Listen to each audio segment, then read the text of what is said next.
This episode is rated M for mature audiences. The views and opinions expressed on this show are those of the speaker and do not necessarily reflect those of the PFC Entertainment Network or any of the affiliates that make this show possible.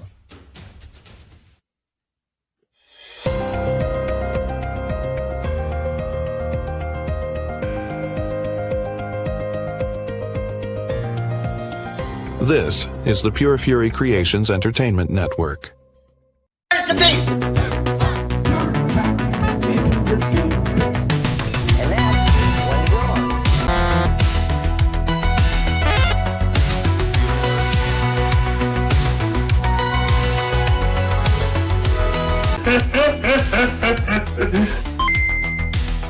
ahead. It's my day. And the masters of the universe. Something that you enjoy, like TV Guide. Ooh, yeah! Mr. Gorbachev, tear down this wall. I pity the fool.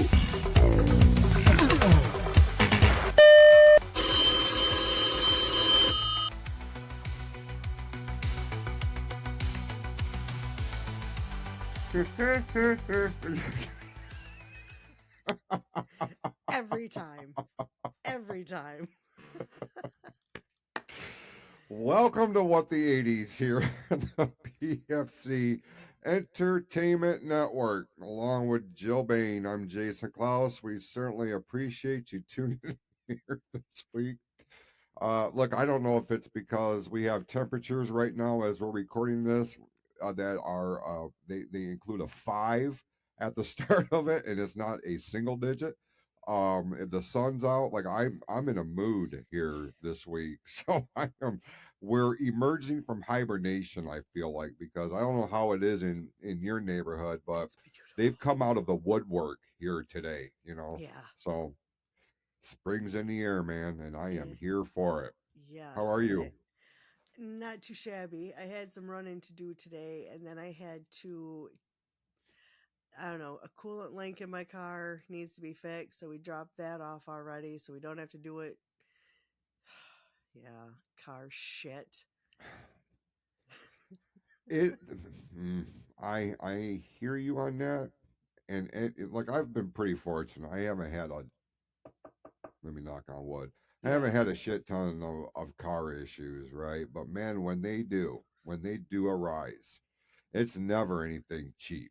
Nope. It's days without your vehicle, and then when you get it back, you have to pay thousands of dollars. Mm-hmm. This is the kind of thing that makes me contemplate moving to a city that has public transportation, because it's a lot less shit to deal with in the long run. Obviously, with my situation, that's not going to be a thing. But man, it every time that happens, I'm like, either I need to invest in a good bicycle, or I mean something. Yeah. It's just with everything else, man. As everything has become so complicated, so expensive. Car mechanics that I know, they're frustrated because these cars, especially the ones like what we build at our shoot job, like they can't fix it. The manufacturers have gotten it to where, unless you have special training and in computers and electronics and all this other shit, they don't even know where to start to tear this bitch apart because it's gotten so overly complicated. So I can understand the frustration. um Car problems are not an issue, and the coolant leak, like that's something that you can't wait on. That's Right. got to be done. So Yeah. sorry to hear that part. That part kind of sucks. See, the good thing is, the place we take our car to, one of the guys I used to carpool with, it's his brother-in-law's shop. So he knows the importance of me getting my car back in a timely manner, That's which huge. is wonderful. Mm-hmm. And yeah, so he's had a note out by noon. So, Oh, very good. See, now that's awesome, and that's why I try to stay with a more locally based, Mhm. shop, things of this nature. Number one, that's somebody's way of living, and you're helping them to support themselves, to support their family, their employees, like across the board. And I am all about that. Yep. Unless I absolutely fucking have to, I will not step foot into a dealership. Yeah. It's just you want to talk about a scam. that's Yeah. that's where that's at. I had to go for a key fob. So, Hmm. oh my god, those things are stupid. Whatever happened? I mean, just do you remember Two when keys? you were, yes, one to Yeah. unlock, one to start the ignition? Yeah. They had the GM logo on the top of it. If it was a GM product. Yes. Yeah, I said that the other day to my son, and he looked at me like I had three heads or something. He's like, two keys. I'm like, I'm telling you, we had one to unlock the door and one to start the car. And if it was locked and you didn't have that key, you were fucked. So Yeah. yeah, boy, those were the days. Told you, I'm on one here today. Yeah, I, it's gorgeous. But yeah, it I had is. running to do before we took the car in, and oh my god, so many people walking. Yeah, It, for oh sure. my god. That's there. We have a neighbor down the road here, and they have a couple of dogs. Well, we haven't seen the dog. They don't go out. They're older couple, right? So they're Mhm. not going to go out, and when it's anything below 40, like you don't see them. You know. Yeah. Um, but they have a Same. really cool dog, and I seen them out walking this morning as I got up and started moving around, and like I had to do that. I thought they had gotten another dog because this one was like three times the size of what it was the last time. I'm like, like he went into hibernation. Yeah. I was like, holy shit! That what did you feed that dog? A meatloaf a day Right. while we were doing Small this whole children. winter thing? Holy shit! Better get that dog on a treadmill or something. Yeah. But I don't know. He just struck me as funny. Shit. All right. Well, you're doing the right thing. Get out. And it's supposed to be relatively nice this week. So Yes. looking forward to that next weekend or this coming weekend as this show drops. It's going to be up, upper 60s, flirting with 70s. So Yeah. I'm here for it. Let's do it. Yeah. So speaking of doing it, we this is going to be the first week that we incorporate a number of different changes to the presentation of the show. For those who are watching either on Spotify or our YouTube channel, you'll notice that the background is different. You'll notice that there's a logo, the various logos and things of this nature. And this is just really scratching the surface of what all is coming to this show and other shows. Um, because I upgraded my subscription here to Riverside. It's unlocked all kinds of different things. Some shows it's going to benefit more than others. Like for the Sports Reel podcast, next month we're going to start being able to take live telephone calls while we're live streaming, Ooh. so people can actually call into the show and actually talk to us in real time instead of just going Hmm. through the online chat or what have you. So we're really looking forward to that. We are going to start. We're going to make a transition and make our debut over on TikTok here in a couple of weeks. So we're looking forward to that. So you'll be able to see us live on TikTok as well.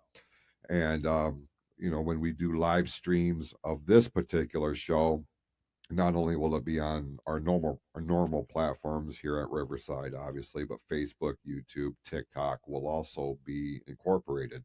So we're trying to expand our footprint. We're trying to get our product out to more eyes and ears because I have maintained we are the best kept secret in podcasting.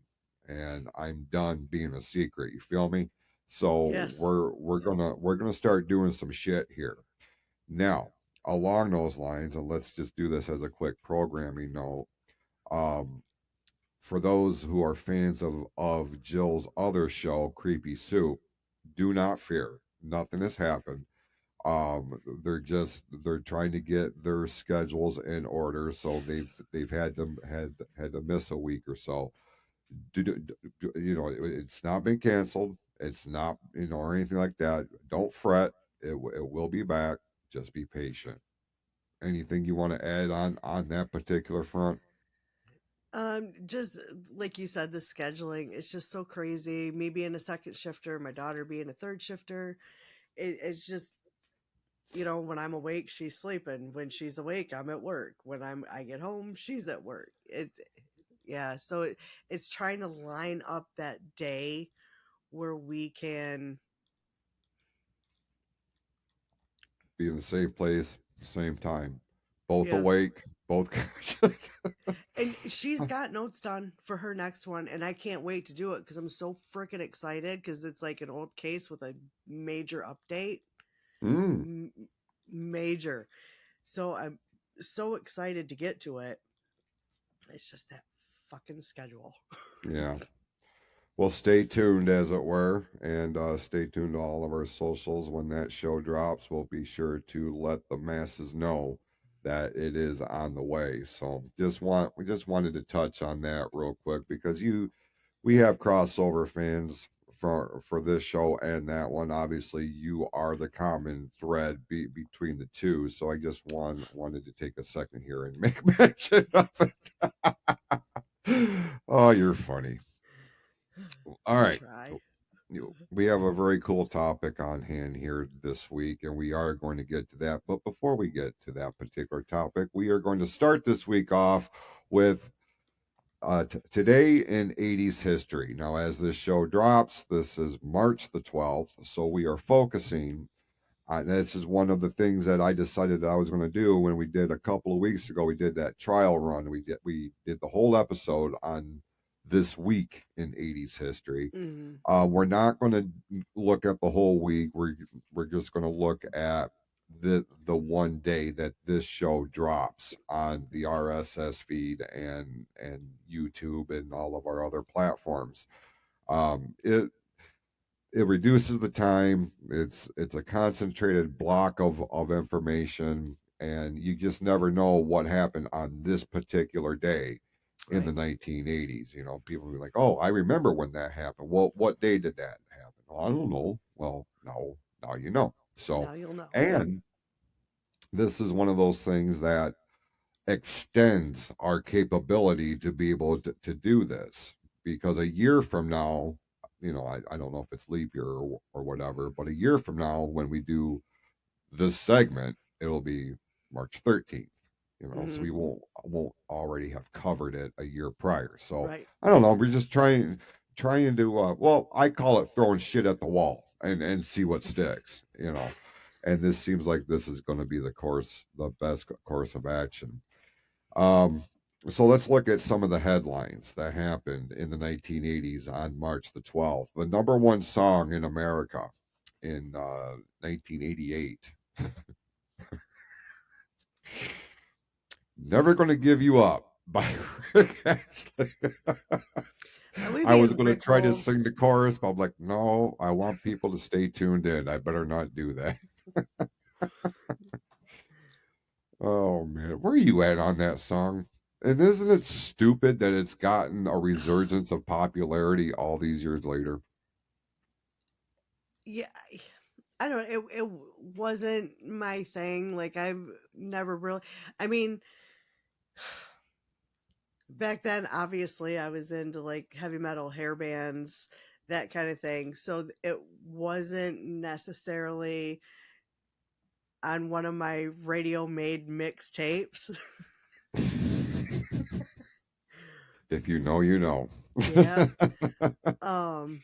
Oh God, you had to. That was a plan. You had to make a plan. You had to be right there. You couldn't be doing nothing else. You had to pay attention to what you were doing. Um. I mean, I wouldn't say I hate the song, but I mean, it was never on one of my tapes.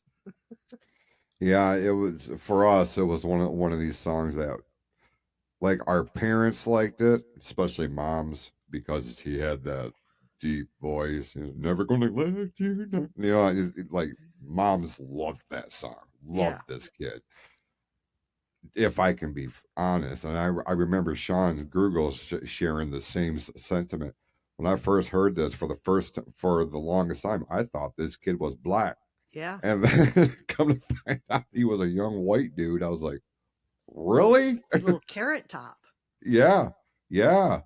And I was like, wow, that's not at all what I expected. But Not at all. be that as it may, that was the number one song back then. Other headlines from March 12th in 1980. Billy Joel released his seventh album, Glass Houses, went to number one on the Billboard charts. Sold over 7 million copies, and it features the song It's Still Rock and Roll to Me, one of his bigger hits. Mm. On the sports front, in 1985, on this day, Larry Bird of the Boston Celtics scored 60 points on his own against the Atlanta Hawks. The sidebar to this is that the Atlanta Hawks head coach had disciplined the Hawks bench for them celebrating Bird's historic game. And I do remember that being a thing. Like he fined them all like Oh my! $10,000 a piece. It Holy was something shit! crazy, yeah. Staying with the world of basketball, in 1987, David Robinson, who we would know would become the face of the San Antonio Spurs at this point, was playing for Navy. He would score 50 points against the University of Michigan in the first round of the NCAA tournament, but Michigan would eventually wind up winning that game. That's when that's when we knew David Robinson was going to be somebody special in the NBA, and he most certainly was. Nicknamed the Admiral. And like I said, he was the face of the San Antonio Spurs. Um, Celebrities of 80s relevance that were born on this day. Liza Minnelli, we talked about her last week a little bit. Um, Voice actor Frank Welker, who was the voice of Fred on Scooby Doo. James Taylor. Uh, Ron Jeremy. Okay. Sorry about that. I couldn't, like, I'm skipping the ones that I've like, okay, she'll know this one, they'll know this one. But that his name popped up. I was like, oh, okay, well, we'll do this. Bassist Steve Harris from Iron Maiden. Iron Maiden, yeah. Baseball player Dale Murphy. Jerry Levin, the actor Styles from Teen Wolf, was born on this day. Marlon Jackson of the Jackson 5. Uh, Baseball player Daryl Strawberry. And Jason Lively, who played Russ in the European Vacation movie. Oh wow. Yeah, haven't heard. I was like, who the hell is that? I'm like, but I'm so glad they put the little, like, well, this is what they did. Gotcha. All right. What else? Those okay on this day. Robert, Jesus, Morton Downey Jr. passed away in 2001. But we mentioned that because he was one of the most polarizing talk show hosts Very in the world at controversial. that point. Was it Yes. 2001? God, it doesn't seem like it was that long ago. Yeah, I know. Passed away at age 68. I know this is going to be a shocker from lung cancer. Can you believe that? Yeah. All right, looking at 80s television real quick. Bruce Dern hosted Saturday Night Live in 1983. I'm a big Bruce Dern fan. He's low key. His role in The Burbs with Tom Hanks is just one of my favorite character actors in anything I've ever seen. He was just so damn funny. We did mention Billy Joel released Glass Houses in 1980. And in 82, we got The Gift from The Jam. I don't remember The Jam for some reason. Ministry would release their second album, Twitch, in 1986. Dwight Yoakam, his debut album of Guitars, Cadillacs, etc., etc., made its debut, #1 on the country charts. That's going to do it for this week in 80s history. So that's a fun little. I really like doing that segment. I'm just going to have to figure out a way to. I don't know. Maybe if we incorporated some graphics to overlay it, Maybe. it's just something to spruce it up, especially for those watching. See, as a sidebar, Jill, this is the other part that I have a problem with, because I have to figure out a way to make this entertaining, whether you're watching the video presentation or if you're just listening to it. Right. You know what I mean? Like, some shows are not going to be as easy to do that just based on what we're talking about or the topic of that particular episode. But like, I know that there's a lot of nostalgia for the 1980s, and people will flock to this show for that very reason. And while we try to keep them engaged and entertained and informed, for those who are watching, I want them to have something to be like, oh, that's who that guy was, or that's what that looked like, or things of this nature. So I'm trying to find that happy medium, if I can be honest. So we'll get there. We'll get there. Just bear with me. All right. Ms. Bain sent us this selection for the main topic this week. And again, knocks it out of the park. I am very excited about tackling this list. 10 80s movies that are synonymous with one song. Okay. I was like, I know I've sent you a few. I couldn't remember which one it was. This is going to be the one. Because we've spent, a tremendous amount of time talking about music in the 80s, soundtracks in particular. But there are those movies that are synonymous with one song, or vice versa. A song will come out, and it could be from one of the best known recording artists in the world, have had a boatload of Grammy Awards, a boatload of albums, but when you hear a particular song, it takes you back to that TV show or that movie. Yep. That is most certainly the case with the selection at number 10 here. Now, I will preface this by saying I haven't looked at this whole list. I saw what number 10 was. I'm like, that's a big one to start with, so this had better damn well be a good list. And it comes to us from Collider.com.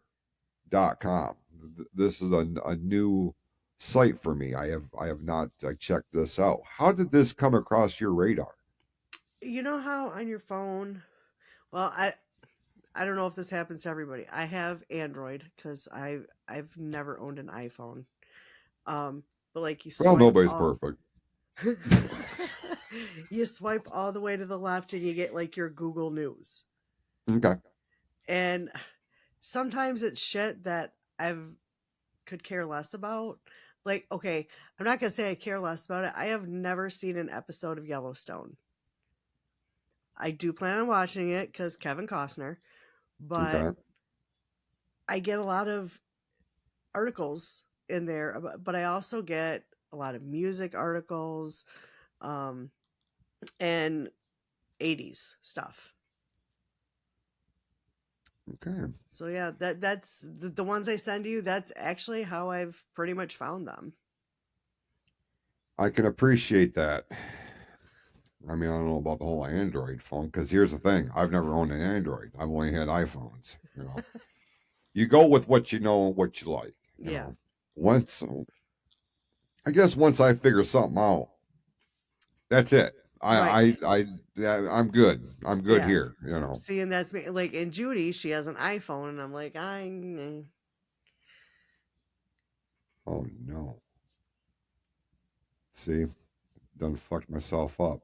I went to X out of this ad. That's the one thing about these websites. Their ads are just stupid. Stupid. Yep. All right. Let's kick off this countdown with number 10. I do appreciate how this is laid out too. I don't have to scroll to the bottom. They start with number 10 and then work their way down. I really appreciate that. It's the little things in life, right? One of my favorite recording artists in the 1980s. And as soon as I say this band, they're going to be like, "Oh, well, I know what song this is." Huey Lewis and the News has been, I mean, part of, it was a huge part of my childhood. The sports album that came Yes. out was just from top to bottom. Not a bad song on that album. Yeah, they were Um, huge. yeah, they were. Yes, they were. And actually, last year, my girl and I went and saw a tribute band called Oh, Back in Time, and it was a Huey Lewis and the News tribute band, and they did a really good job. However, I wish they had tried to get more into gimmick. Like the guy that was the singer sounded a lot like Huey, but looked like Adrian Monk, Tony Shalhoub. Uh, I'm not even kidding. As soon as he come out, I looked over at Samantha. I'm like, babe, it's Monk. Unless you watch that show, you have no idea what the fuck I'm talking about. But it's a great show. Take my word for it. Huey Lewis provided the power of love to the 1985 huge blockbuster Back to the Future. He also did the song Back in Time, too. hmm But it was the power of love that was actually written and was a part of this movie, Yep. and it became a staple of the soundtrack. This song goes to all the way to number one, as did the movie, as did anything that was Back to the Future or Huey Lewis at this time. So this is a perfect example of a perfect marriage between movie and soundtrack. Would you agree? Yes. Yes. Other than that, what's your favorite Huey Lewis song? Do you have one? You know what? Yeah. Um, oh God. Of course, right now the name escapes me. But I remember we were shopping. I was pregnant for my son. We were shopping for a new dresser for Judy. And we were in the store and the overhead was playing oh my God. If This Is It. Oh yes. Yep. And it was the one part where it's like the music and then like If This Is It comes out like, and I like turned around, perfect timing with Roy, and I just yelled it in his face and it scared the shit out Oh yeah. Oh Huey. I Still mean, it to me though, because they all such good songs, it's hard to. I mean, there's "I Want a New Drug." That was an amazing song. "Stuck with You." If this is like, it's hard to pick one, and I just picked that one because of that memory. But it's hmm hard to narrow it down, to be honest. you want to talk about a greatest hits album. He's got it. The Yeah, heart of rock and roll. If yeah, if this is it, it's stuck with you. Um, I know what I like. That is probably my favorite song of his. Like yeah, I can really resonate with that song. Like yeah, Huey is he doesn't get enough love, even as popular as he got in the 80s. After the fact, when people look back on the 80s, he should be one of those guys. That band should be one of those bands that's remembered in the same breath. And I know I'll get heat for it. I don't give a fuck. Send me your hate tweets. It's over at PFC Network on Twix.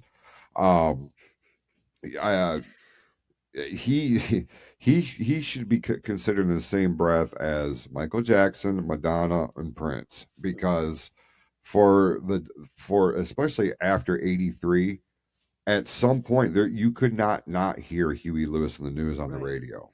You know what I mean? They Yeah, just don't get that that same kind of love for the lack of a better term. Yeah. No, can't think of the name of the movie right now. But it's got Christian Bale, and he plays a serial killer. The fuck American is the name of it? Psycho. Yes, like his whole Huey Lewis in the news monologue. Mm-hmm. Mm-hmm. That was great. Oh, Huey. Our next door, not our next door neighbor, but our neighbor that we had in Hadley, my dad's best friend, looked a lot like Huey Lewis. Yeah. And my mom, as a goof, tried to convince us that when Dave wasn't doing his real job, he was actually Huey Lewis. So I was like, okay. And for a second, I bought into it. I'm like, wait a minute. Well, I mean, I did have a girl that I went to school with believing my dad was Mr. Rogers. That's phenomenal. Yeah. Phenomenal. Boy, I've been, as a cyber, I've been seeing a lot of Fred Rogers here lately on my socials. Well, Yeah. for some reason, he's been trending for some reason, and I haven't taken the time to look into why. He and Bob Ross, for some reason, like I'm getting all the kinds of shit, especially on TikTok, about those two. Bob Ross, I get because I will actually like I want to learn how to paint like him if I'm being honest. Yeah. Plus, he's so comforting, you know. Yeah. All right, back to the list here. We can just sit here for fucking hours on end. The art of the instrumental, you know, the songs that have no lyrics in it. Yeah. Now, when we hear instrumental songs or music scores of this nature, like we know without a shadow of a doubt, like that's what movie that is. Star Mhm. Wars is a great example. Indiana Jones, E.T. Like these are movies that when they go into the meat of the story, there's that background music, and it if there's sequels, it has been incorporated into the sequels. You know, a lot of those have been composed by John Williams, who is an American icon. He has been responsible for some of the most iconic music in movies of all time. And then 1984 came out and the movie Beverly Hills Cop shot to the top of the box office. And the music that we hear almost from the start of the movie is no, that's not right. Later on in the movie, anytime there's a suspenseful scene or something like this, we heard very familiar tones of a composer called Axel Axel F. F. Harold Faltermeyer composed this. And in all of the Beverly Hills Cop movies, this music has been a constant, just as constant as Eddie Murphy. And it really gave hope to those who were a part of this genre of music. Like, wow, we could do something pretty amazing. Look Mhm. what Harold did. And Right. it's been used in like cartoons like Family Guy and things of this nature. But man, what a testament that a song with no lyrics resonates to this day, especially with this new Beverly Hills Cop that just came out on Netflix. Mm-hmm. I don't know if you've checked that out or not. It's worth a watch. But again, I was like, oh, there it is. Now it's a Beverly Hills Cop movie. Yeah. But yeah, that one definitely, it was on the radio almost constantly. Mm, that's the other thing. They played this bitch on the radio, Yeah. and you don't hear the Star Wars theme, you know, coming out or the Superman theme No, during your midday drive. You know what I mean? You're just definitely not. not. That's what But was so kind of different about it is you would hear this song in the middle of everything else with you know, lyrics. you would hear "Beat It" and then "Material Girl" and then "Never Axel Gonna F. Give You Up" and then Axel F. Oh yeah, man. But still, that I can't really think off the top of my head other than Chariots of Fire. Yep. I guess that would be the only other one that comes to mind. Um, where you're like, I really dig this song, and people have this on playlists. You know what I mean? But when you go back and listen to Axel F, if there is not a more appropriate soundtrack for the entire genre of the 1980s, I don't know what is. Like Yeah. this is it. Like this screams 80s in every conceivable way. Every way. All right, number 8. Right in my wheelhouse. Right in my wheelhouse. Eye of the Tiger by Survivor. That was incorporated into the 1982 release of Rocky 3. This put Survivor on the map. This gave Rocky franchise. Now, this is the first of the Rocky movies that came out in the 1980s. The previous two came out in late 70s. Um, but the man Survivor became an overnight sensation because of this song. And to this day, it's on my workout playlist. I've heard a couple of different covers of it that are not bad. But when I hear that song, it is all about Rocky. Now, other people, Mr. Grugel will be included in this. He will liken this to this being used as Hulk Hogan's original walkout music before he got his real American music that we all know now. But back then, like at WrestleMania 1, when Hogan and Mr. T walked out, it was to Eye of the Tiger. Now, you go back and watch it on Peacock or whatever, they've dubbed that over because of licensing rights. Yeah. But man, yeah, Survivor was like they were on everybody's radar at that point. And then to me, it didn't seem like they did a whole hell of a lot until 1985 when they would record another song for what would be Rocky 4, that being Burning Heart, which is a great song too. Which one do you prefer? Burning Heart. Yes. Yes. 100%. And okay, because they came out somewhere in between that. They got a new singer and Vital Signs. Okay. They had the album, cassette, whatever, Vital Signs. And I played that repeatedly.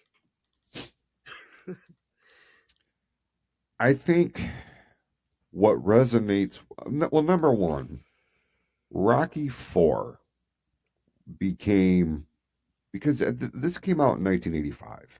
And in 1985, we were very much at the height of this Cold War with the Soviet Union. And that's what the whole premise of Rocky 4 was all about. The American Rocky Balboa against the Russian Ivan Drago. But it was the music video that they incorporated with Burning Heart that stuck with me. Yes. And like I love the song anyway. I love the lyrics to it. And part of it, I don't mind telling you, Eye of the Tiger has been played, overplayed, and played again. Like I like it, but I'm over it.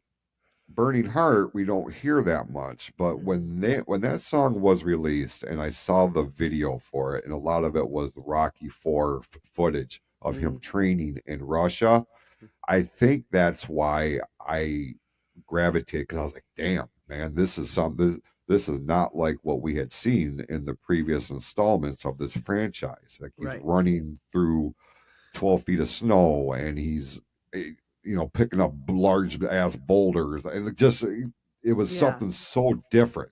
But I think that's why it resonated with me the way that it did. So yeah, I'll go Burning Heart, and I know I'm probably, if you're going to survey 100 people, I realize I'm probably on the minority end of that scale. Yeah, but I don't give a fuck. Like that's where it's at for me, 100%. Staying in tune with 1985, that's going to lead us, and we've talked about this movie several times just Breakfast since Club. we've launched this show. Huh? Breakfast Club. No, not yet. I got a feeling that's going to be on here, but if I had to guess, I'm going to say that's going to be number 1. If I had to guess. Probably Again, close. I haven't seen this list in its entirety. I haven't either. I sent it right to you as soon as I seen it.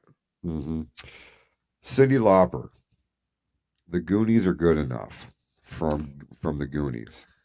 Now, unless you paid attention, you didn't hear the song during the movie because there was so much going Right. on screen. It was the police, the initial police chase with the Fratellis, that song is going on in the background.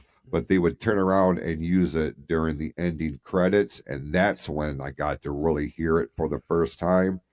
Um, but yeah, we've talked a lot about Cyndi Lauper at this point, and this is one of the reasons why, because she wrote this song for this movie, sang it, and became part of this institution that the Goonies had become. I realize this isn't one of her biggest hits. Yeah. It goes, I think it said up to number 8 on the Billboard, but still solidified Ms. Lauper as one of the dominating forces in the music scene in the 1980s. Would you say that that's accurate? Yeah. Okay. Okay. This one I don't have, I self-admittedly, I don't have a tremendous amount of experience in with. I watched this movie one time because, well, you had to watch the movie one time. In 1989, we got Do the Right Thing, a Spike Lee movie. Spike Lee was he was emerging as a very polarizing and controversial filmmaker because he was tackling topics that were trying to be shoved under the rug by mainstream media, and Right. he wasn't having it. I respect all of that for that, you know. Oh yeah. I do remember there was a lot of conflict with the release of this movie, and the song that comes out, and I'm sure you know the song. I know the song. I don't correlate it with this movie for whatever reason. Probably because it's been used for a lot of different sports type of events and things of this nature. Public Enemy released "Fight the Power," and so that was incorporated with the 1989 movie "Do the Right Thing." Um, is this something that was on your radar? I mean, I'm sure you know of the song, but did you ever watch the movie? I can't say that I have. Yeah,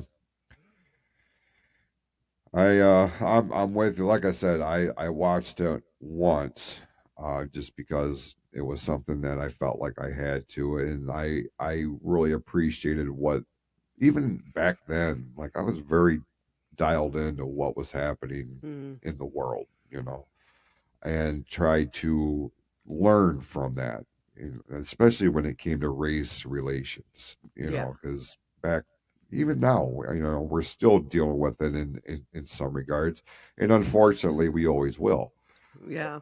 Sadly, because yeah. it's ignorance. If no, I'm not going to go down this rabbit hole. I'm not going to go down this rabbit hole. This is not what people tuned in for. Maybe I'll save that for the flagship show. Let's move on.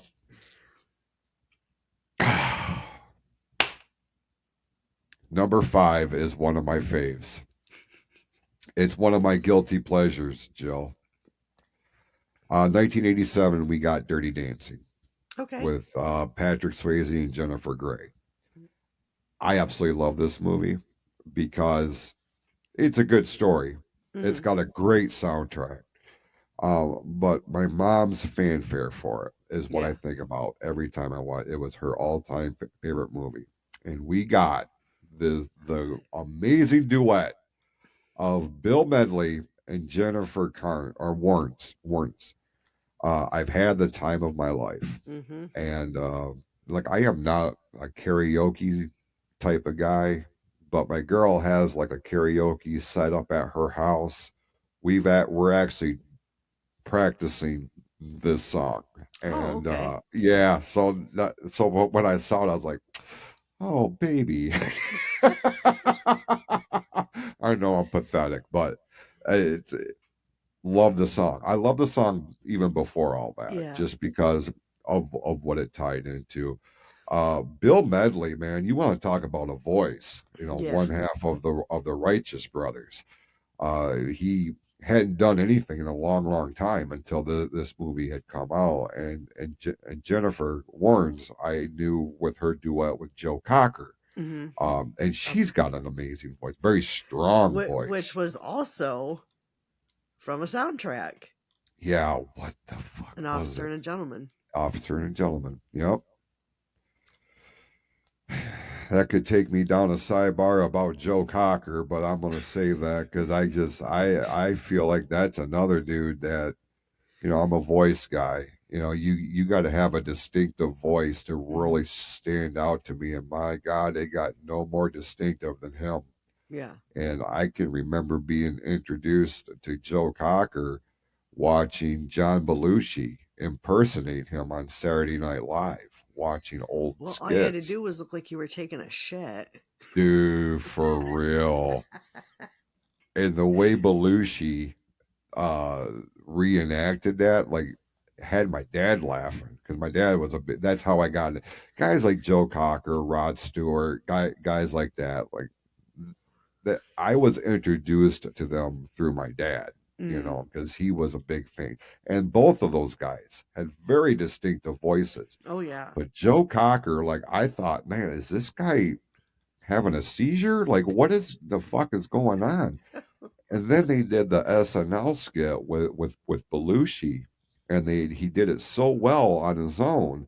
They had him come back and do it again. But what he didn't know was that the real Joe Cocker was in the studio and joined him on stage. So you're just kind of looking at him like, what a moment that was on SNL. All right, number 4, in 1984, we got Ghostbusters. Okay. And Yeah. from Ghostbusters, we were introduced to the lyrical genius that was Ray Parker Jr. And the song was Ghostbusters. Ghostbusters. Who are you Great gonna song. call?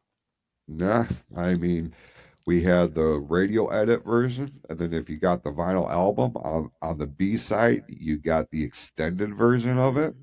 It was just more music. Now it's not like there was an extra verse or something in there, Yeah. but God damn. This was a great tune. This is one we hear every Halloween since 1984 when people are playing Halloween playlists. Yep. You've got Ghostbusters at some point. And how many times, even today, what, 41 years later, and if someone says, "Who are you calling?" What's your response? Ghostbusters. Ghostbusters. Yeah. Uh, and it's another one of those that, I mean, it was on the radio. Hmm. It was on a regular rotation. Very You know, regular this rotation.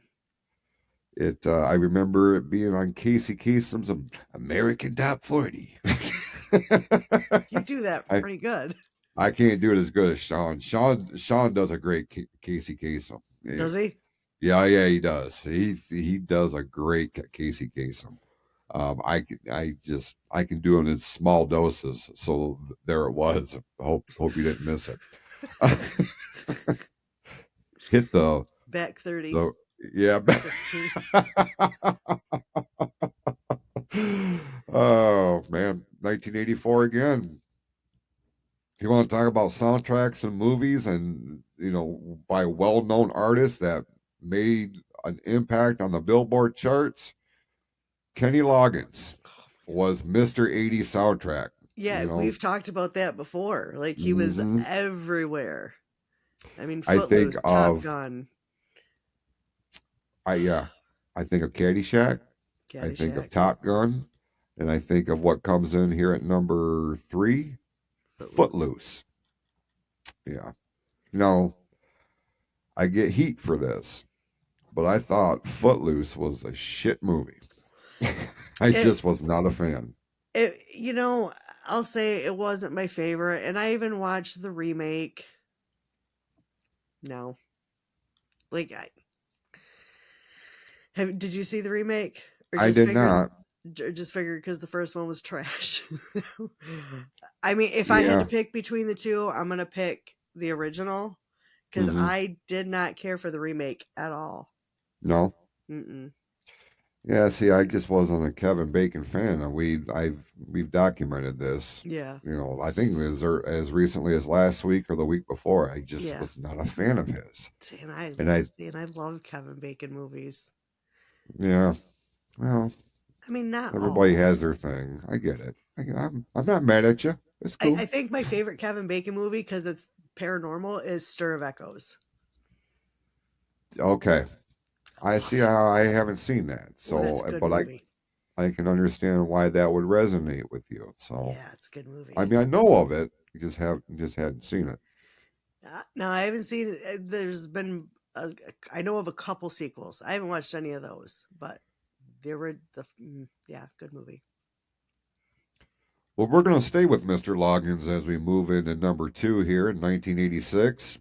Top Gun, Danger Zone comes in at number 2 here, and this is Top Gun. I did see Top Gun several times because even though I am not a Tom Cruise fan, I did appreciate the movie for what it was. I have not seen this new sequel. My son has. He watched the original, but really loves the sequel or what have you that they just did a couple of years ago.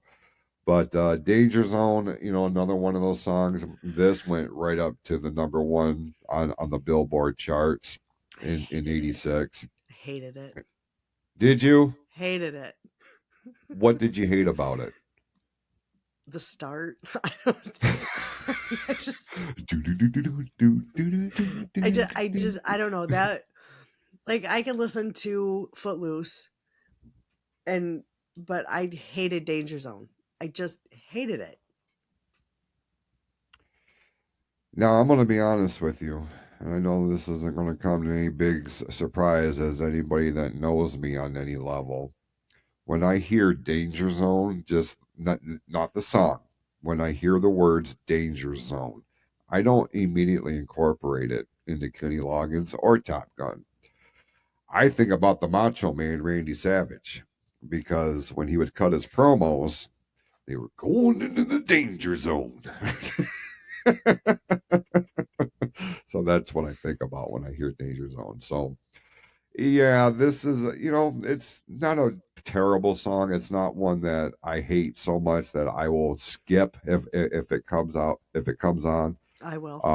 It is what it is. It's an '80s rock song from a Yeah. movie. Yeah. And I like Kenny Loggins. I think he's talented. Is he among the greatest of all time? No. No. Is he in my top 10? Nowhere close. But he has A his place. spot. Yeah, Yeah. he definitely has a place. You got to give him that. Yeah, for sure. Let me see if I can do something real quick here.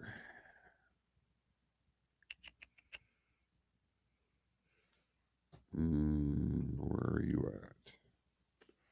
Okay.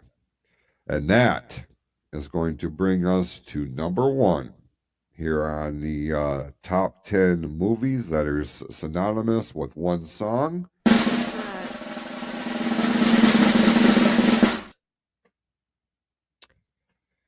Simple Minds, Don't You Forget About Me is the number 1 song. I was also going to be pissed I was just gonna if throw it my wasn't.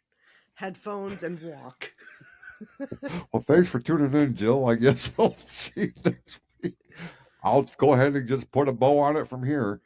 Yeah, I was getting a little nervous when I was getting past, once we crossed 5 going into 4, I'm like, motherfucker, if this isn't included, Yeah. like I'm going to cut a promo on somebody, then as you got back-to-back Kenny Loggins songs, I'm like, man, if they put that Caddyshack song at number 1, I'm going to be pissed. I like the song, but it ain't number 1, Right. But this song, Don't You Forget About Me, became an anthem Mm-hmm. for a lot of teenagers when this movie came out in 1985. And I will implore anybody, I don't care how old you are, I don't care if you're 85 years old, I don't care if you're 15 years old.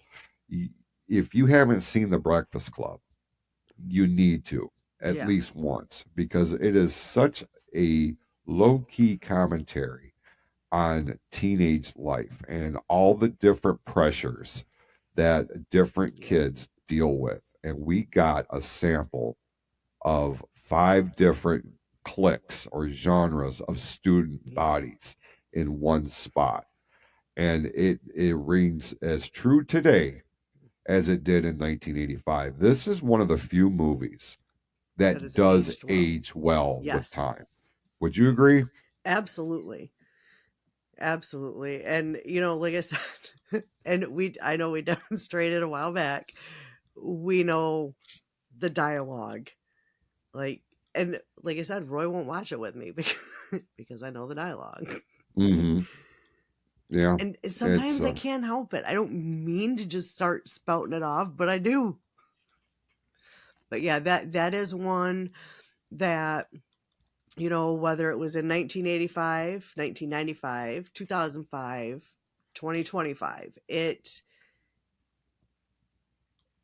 still rings true. yeah, You got does your not matter. jock, you got your burnout, you got your brain, you got your basket case, And your prom um, queen.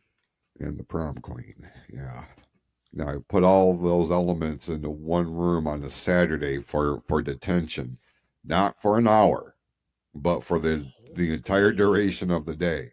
You got some of the most captivating dialogue eh, that John Hughes. This is what made John Hughes the legend that he was, 100%. for sure. 100%. And you go and look at what all went on behind the scenes to get this movie made. It's an incredible story unto itself. Mm-hmm. Tubi, I believe it is, has a series on there called Behind Closed Doors that's hosted by Natalie Morales, who was on the Today Show for a long, long time with NBC News. She hosts this thing, and they did an episode on the Breakfast Club, and it was incredibly fascinating what all went into making this movie, the challenges that I may have to look that they up. yeah, it's really worth a watch if you are a fan of the Breakfast Club on any level, or you just enjoy a good behind the scenes documentary. I would highly recommend this. There's several of them on Tubi, I believe. If it's not Tubi, it's Pluto TV. It's one of those. I'm pretty sure it's Tubi though. But there's that one. They did one on the facts of life. They did one just on John Candy. Mm-hmm. Um, Beverly Hills 90210. I know that's more 90s, but there's several of them. Yeah. The facts of life. There's one on that, and I was hoping. I went looking. I was like, man, if there's one about the different strokes, I'm watching that one, and I haven't found it yet. But I Yeah. haven't really dug that deep into it because if folks will recall, next week here on the show, we are going to do our deep dive on different strokes and everything that went on with the actors, with the show itself, what happened in the aftermath once the show went off the air. Um, it was one of those shows that really became the voice of a particular demographic in Mm-hmm. this country. But the tragedies after the fact Yeah. are just it's worth diving into. So that is what we're going to talk about next week here on the show. So as we wind this week down, anything else you want to throw out there before we put a bow on it? I mean, number one, I can't disagree with that one. That's, No, that's 2 weeks in a row now I that know. we've dived into a list and we've been cool with number one. Yeah. Oh, We're on a roll. I think maybe I should go buy a lottery ticket or something. Well, that was a fun list. Good find, Joe. Very Thank you. good find. Thank you, Google. And look, Google gets enough attention. Like it's it's just a universal thing. Okay, you're there, we get it, got it. I'm giving you the credit because you're the one that brought it to my radar, and it wound up being a great conversation. So fuck off, Google. Um, but be sure to check out the online store over at pfcstore.printify.me, pfcspring.printify.me. That has all of our jerseys, hats, yard flags, our spring inspired merchandise. And what you know it, Joe, I've already started working on the summer lineup, and that is going to drop April 1st, April Fool's Day, the summer lineup. So I'm not saying I'm taking the spring store down, but the spring store um, lineup merchandise will be transferred over to the main store, Okay. and then we will launch our summer lineup. And they've been doing, Printify has been giving me a new batch of products to play with. So stay tuned. April 1st, tentatively. Um, I know that's less than a month away, but you know how I do. Once I get into a roll, man, like I just start knocking shit out. So the summer lineup is coming very, very, very shortly. So be sure to check that out. I know you probably hated hearing that because you just place an order with the spring shit, but you got to stay up to terms here. You know what I Gotta mean? stay. All right. Let's go ahead and hop in our DeLoreans and get back to the future. And until then, go out this week, be awesome to yourselves and to each other. We'll see you next week right here on What the 80s here on the PFC Entertainment Network.